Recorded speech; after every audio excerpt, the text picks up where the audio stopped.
Welcome to CMA Connect, Canada's marketing podcast, with your host, CMA CEO, Alison Simpson. I'm very happy to welcome my guest today, Alison Osborne. Alison's a VP of Marketing at Quill Inc.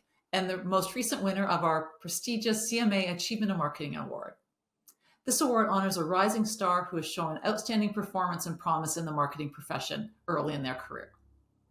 Before joining Quill, Alison founded Origins Media House. They're a company specializing in branded podcasts that was later acquired by Quill. Her journey from young entrepreneur to now working in marketing at a larger organization is one filled with some valuable lessons, some challenges overcome, and also exciting opportunities seized. So in this episode, we'll explore Alison's entrepreneurial beginnings, the experience of having her company acquired, and also her thoughts on the future of content marketing. She'll share her motivation around the AIM Award and also offer some great advice for young professionals who are looking to take charge of their careers. So I would like to officially welcome my namesake, Alison, to the CMA Connect podcast today. Hello, Alison. Thank you so much for having me, and what a nice intro. We're going to try not to confuse each other with Alison. Yeah. We'll spell it the right way, so that's pretty rare. So to kick things off, can you share what led you to start Origins Media House and also what motivated you to pursue the path of entrepreneurship? Yeah, definitely. So Origins Media House, which I will shorten to OMH for speaking purposes because it is quite a lengthy name. It started when I was in, I believe it was my second year of university, where I was going to Toronto Metropolitan University, and myself, as well as a few friends in the program I was in, as well as some other production programs, we wanted to get a better understanding of how entrepreneurs were building their companies, what the journeys were looking like. We were young, we were gung-ho about starting our careers. The program that we were in was very entrepreneurial focused, and a good friend of mine actually started with the idea of, well, let's see what others are doing. We're new to the space. If we ever want to start our own thing, we kind of want the playbook of what others were doing. So we began with having conversations and networking and building almost a magazine, an online magazine about these founders' experiences. And throughout that journey, we fell in love with the production side of speaking to these entrepreneurs. So we would develop a lot of creative assets around these interviews, like videos and photography and in some cases audio, and realized that we had a bit of a knack for it as well.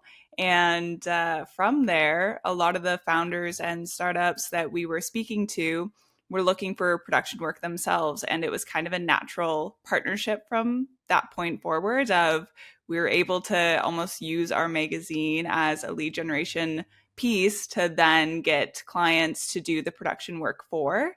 So with that, I would say we didn't set out to become entrepreneurs in our mind. We set out to understand entrepreneurs, and then from there naturally fell into becoming entrepreneurs ourselves. And it was a really fun and creative journey for us to take.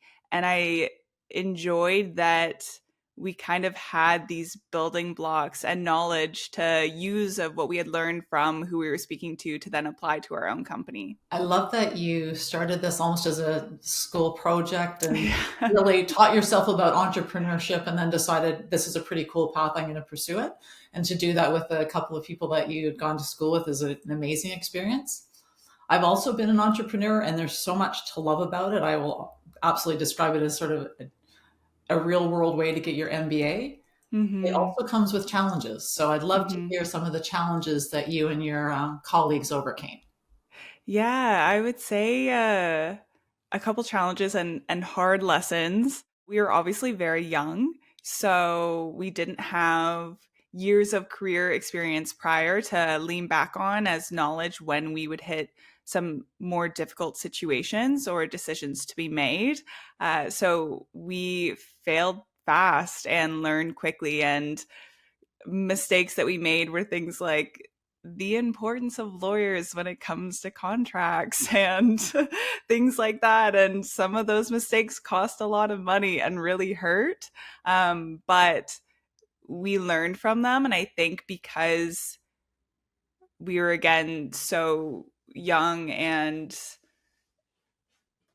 excited with this experience and fresh in the entrepreneurial landscape, although those challenges were tough, we were very agile with them as well. And we're able to move and pivot the company as we saw fit. And if something didn't work, we scrapped it, we moved forward, we didn't dwell on it. And it was, I think the mindset that we had around the company was a good one to have at that time. That's amazing. And when I look back on my career, both entrepreneurial and in more organizations, the painful lessons are absolutely the ones that you're never going to repeat and will stay with you decades from now. Yes, for sure. Now, I'd love you to walk us through the acquisition process when Quill acquired OMH. What were some of the key considerations and challenges that you and your co-founders faced as you were deciding to sell your company? Because that's such a big decision. In many ways, this is your baby. You've worked hard together to build it. And then you think about when and are you ready to sell it? So I'd love to hear more about that. Yeah. So we were about, I want to say 4 or 5 years into the growth of our company. So it was relatively well established. And at that point in time, we had noticed maybe about 2 years prior that there was starting to be a new medium taking the stand, and that was podcasts. And we had a knack for that audio piece too. And we were creating podcasts for ourselves for the company, and then naturally had some of the companies that we were working with come to us and ask for a podcast for their company. And at this time, branded podcast was such a new term. It was very fresh for companies to start using this as a marketing tool. And we noticed that there weren't a lot of agencies in the space that were focusing on that audio piece. So we pivoted our company to become primarily just that branded podcast production agency. And at that time, Quill was also coming to market, which they were a digital marketplace first, and then also a podcast agency second. And we ended up partnering with them on a couple projects with various clients. So we were lucky in the sense that we had already had a tester of knowing that the two companies worked well together and that we enjoyed their team, they enjoyed our team. We brought a lot of the production and creativity background. They brought a lot of the biz dev knowledge. So it was quite a natural partnership. And then in 2020, there was the final decision of they approached us with an offer for an acquisition. And at that time in our lives, we were all, again, like I said, 4 or 5 years into this. It was a really great experience. We absolutely loved it, but we were also tired. And this was the only career experience to an extent that we had, and we were ready to try something new. And as I'm sure we'll discuss as well, join a bit of a larger company and have more resources, and also take a bit of a step down and enjoy being employees for once versus the creators, and decided to make that decision. So what I would say the key things that we looked at were the synergy between our two companies, which again, we were lucky to know worked well. We looked at what all of our roles and futures were going to look like at that company. So where Quill saw us fitting in and what our departments would look like and the autonomy that we would have over those departments. That was a big piece as well. And then also just the future of and the vision of Quill and where they saw the company going, and did align with how we feel about content, how we feel about audio. Do we feel excitement towards it? And we got to be a bit, I would say, selfish in that of what do we want? And personally, what do we want our career paths to look like? And will this support us? That's amazing. It sounds like such a great coming together of two organizations. And to your point, like being able to work with the people when you were two separate companies, get immersed in their culture? Because often what will make for a very bad partnership is if there's very different cultures, if there's not complementary skill sets, and if you're not bringing something new, instead you're bringing more of what they're already doing. And it sounds like your business and Quill were highly complementary from a cultural perspective, from a talent perspective, and from a product offering perspective. So very good decision. Yeah, as you mentioned, even with all of those things working to your advantage, going from your entire career being an entrepreneur and in control of your own destiny to a large degree to becoming an employee, it's a fascinating transition. It's also rich with learning. So I'd love to hear you share some about that experience as well. Yeah, I mentioned this before, but we are all, and to this day, still very lucky that although now employees, we have a lot of autonomy over our departments. So rather than being at OMH, co-founder and CMO, I now got to transition to just running the marketing department. So all those co-founder responsibilities and weight on me was lifted, and I got to feel as if I have this sense of entrepreneurship still with the autonomy of the department I now get to run, but it's all focused on the area of my job that I love the most, which is marketing. And I, again, to this day, still get to make a lot of the decisions of where are we going with this? What is this going to look like? What are our next steps? And feel that entrepreneurial creative spirit that is still alive, but now just as an employee versus an owner.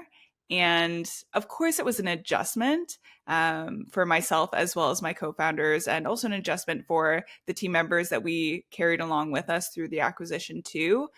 But I think that at that time, and even now, it was a good decision for me to be able to hone in on my skill in marketing even more, because now that's where I got to place my emphasis and also be a bit more selfish in my own career, and think about myself and what I want moving forward versus always having the worry of keeping the lights on and the employees happy, which of course, as a manager now, I still think about and I worry about, and I want to make sure my team members are happy, but it's to a different degree.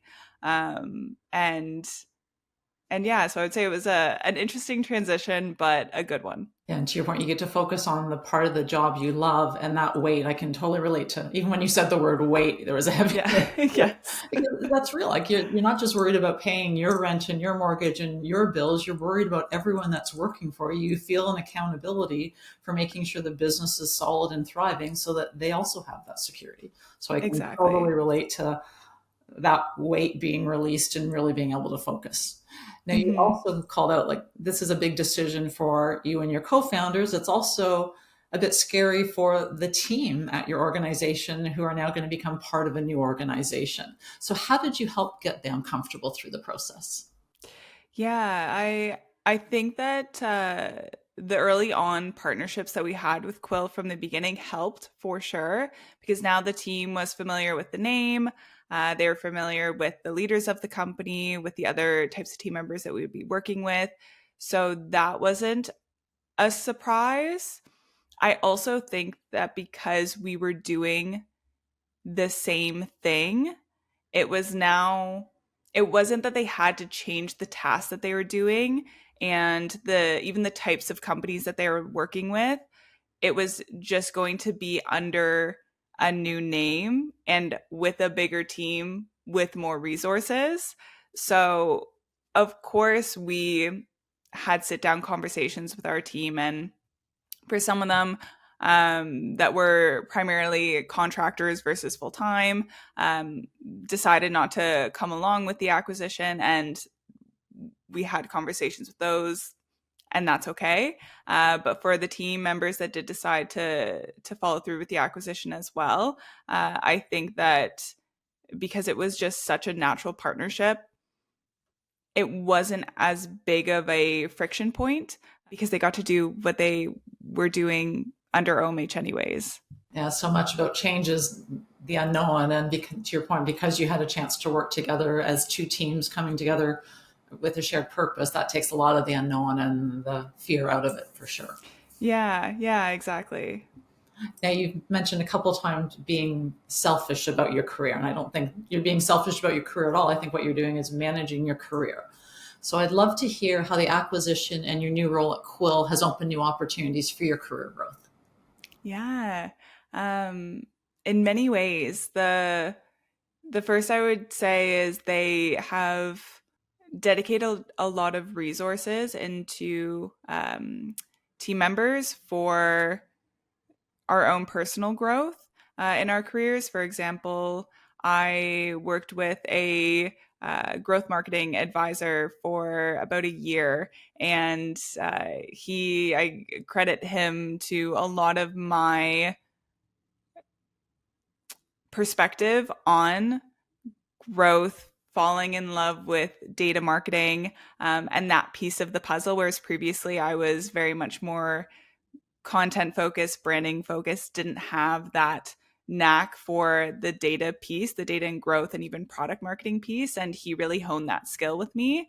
So having resources like him on deck to be able to utilize and leverage and shape the career path that I will be pursuing in the future, continuing to move forward, as well as we launched a analytics and podcast insights product in 2022, and that has been an amazing experience. And previously, I'd never worked on any sort of product. So it's been an entirely new piece of the marketing puzzle for me that I've gotten to learn about and own and shape and refine my own skills and perspectives on. So I would say elements like that just lend to a larger company where you can do a bit more, invest a bit more, play with bigger budgets, and have more people to utilize. It's opened the doors for where I see myself moving forward. That's such great learning. Mm-hmm. So, knowing that Quill specializes in branded podcasts, I'd love you to share your insights on the rise of this medium. You mentioned it a little bit earlier. It's still relatively new, but particularly in the Canadian market, what trends are you observing and what do you think has led to the rise of branded podcasts?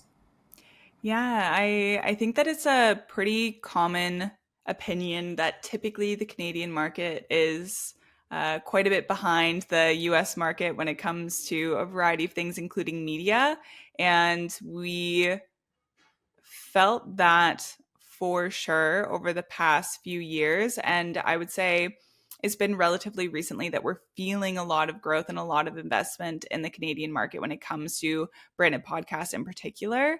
And I would say a big reason for this being is that the medium is very effective for not just like awareness and reach and positively shifting brand perception and those more top funnel activities.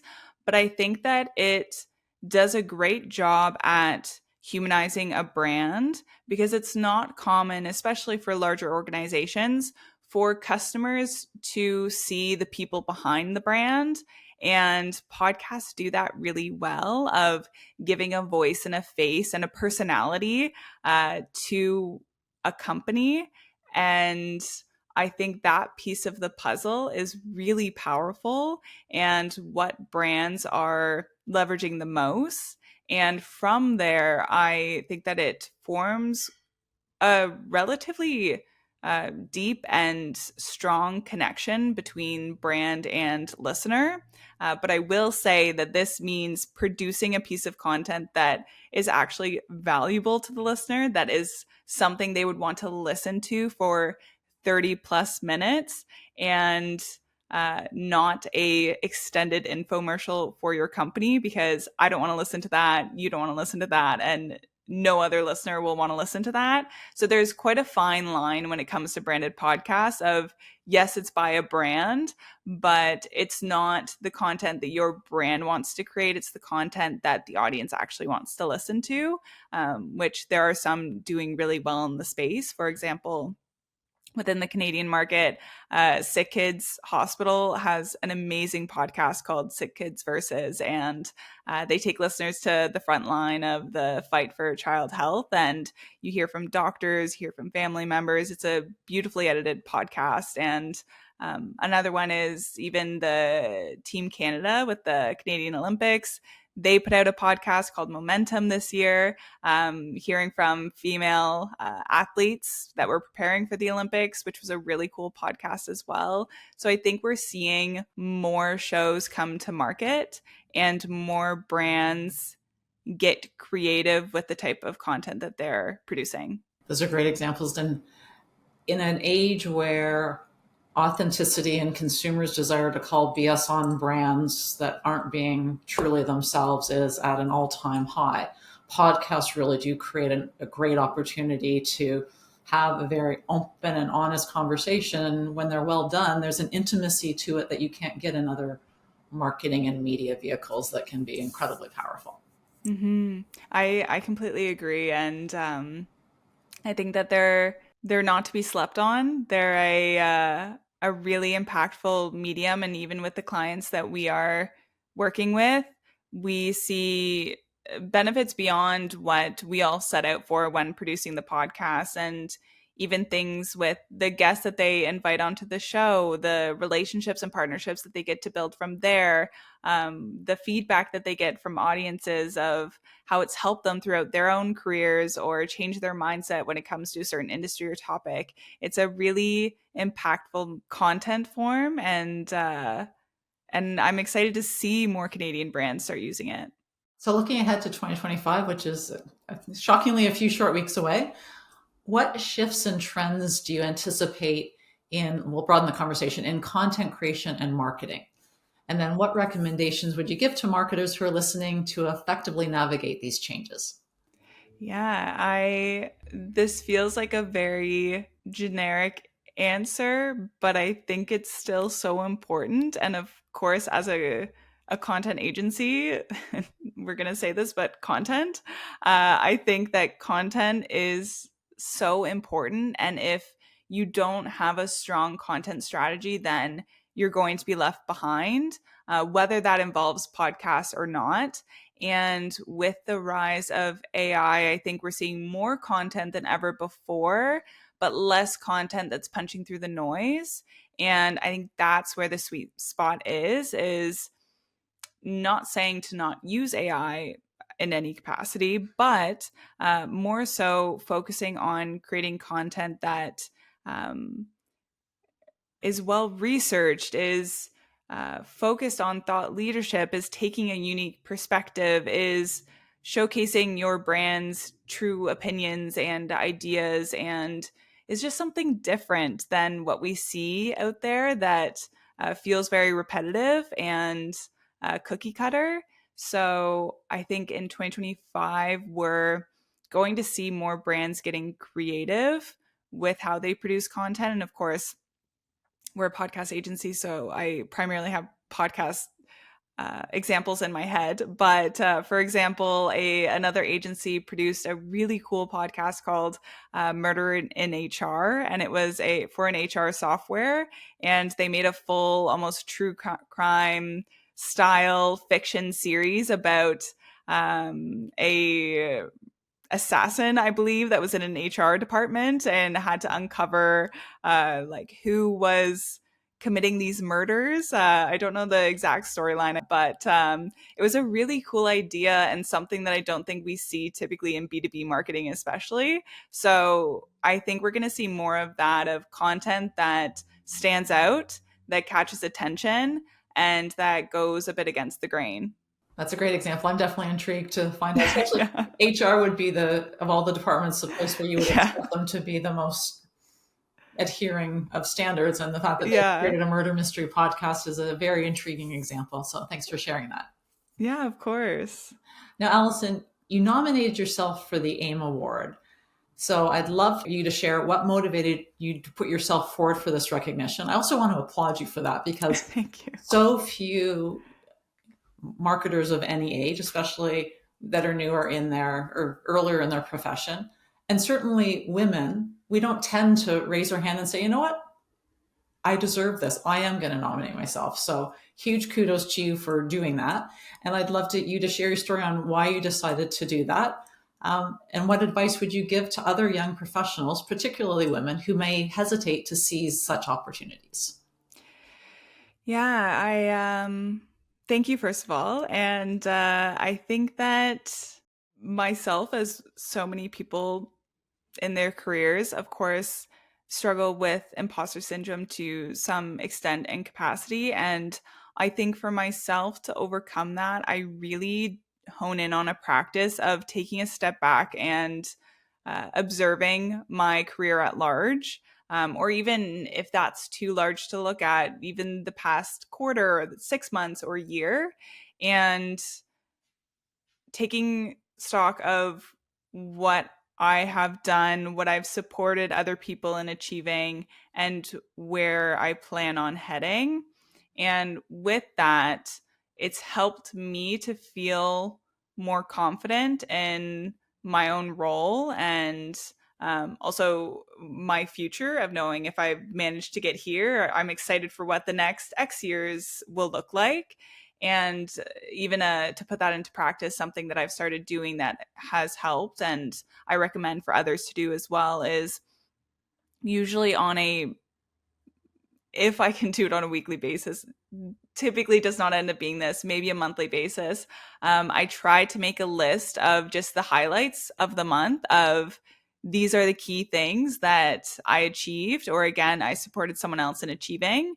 And then at the end of the year, I end up having this master list of what the year looked like for me. And those are always a bit of a shock to look at the end of the year of, wow, there is a lot on there, because when you're in the day to day, it's hard to realize and take note of what you have done, especially in marketing when one thing's done and you're moving on to the next. So you don't take the time to appreciate how far you've come and what you've done. So that has helped to combat that a bit for myself. And then I also think it's who you surround yourself with. I am really fortunate to not only have an amazing team and amazing coworkers that make me feel valued and highlight what I've achieved and encourage me for these types of awards to participate in and submit in, but also my community and network at large, which I've spent a long time trying to build a community of the type of people that I want on my side and around me.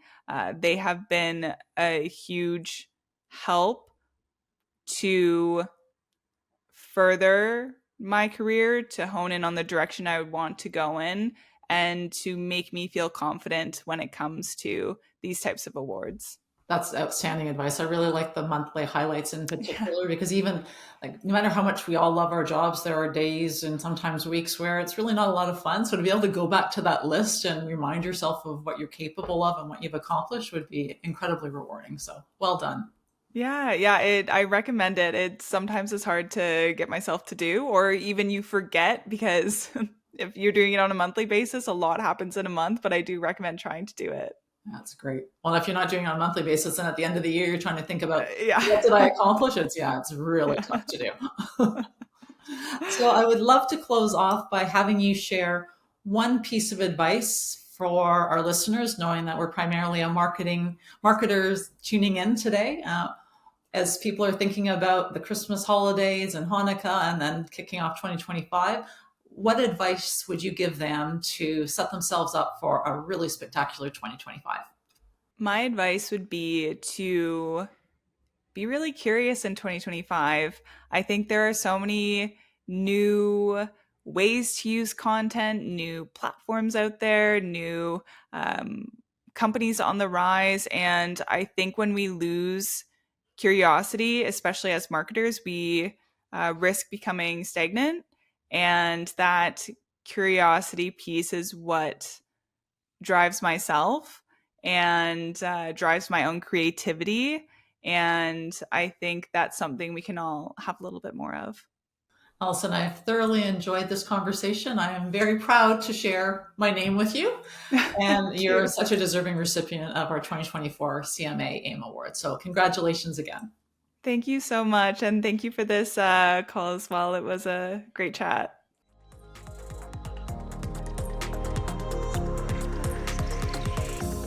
Thanks for joining us. Be sure to visit thecma.ca and sign up for your free My CMA account. It's a great way to stay connected and benefit from the latest marketing thought leadership, news, and industry trends.